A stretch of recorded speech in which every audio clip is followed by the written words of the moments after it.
So when it comes to running successful outbound campaigns, we look for three things, and they are relevance, social proof, and a killer call to action.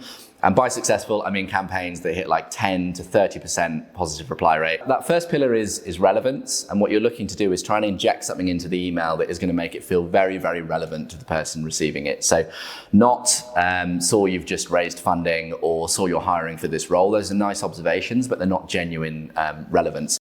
Where we try and find genuine relevance is how can we move the email from feeling so cold to feeling a little warmer. So maybe you can mention that you're both part of a mutual professional association. You know, we're both members of X, so thought I'd reach out. Or even better would be you both know someone. So we're speaking with Y and they mentioned your name, so I thought I'd reach out. But all that does is it just really lowers the skepticism that most people feel when they receive a cold email and increases trust. So think about relevance as more so how can you sort of break it from feeling so cold to a little warmer.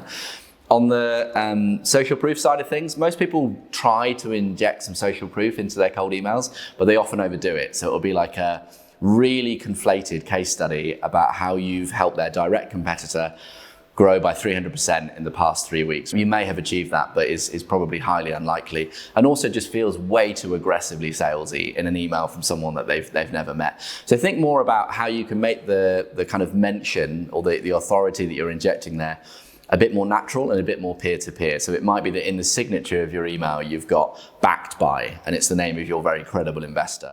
Where we see most outbound campaigns going wrong is where they have a terrible offer. And by terrible offer, I mean asking for 20 minutes of someone's time on Tuesday because they don't know who you are. A better offer would be maybe something like an invite to your very high profile podcast or a roundtable that you're running and you want them to be part of the discussion.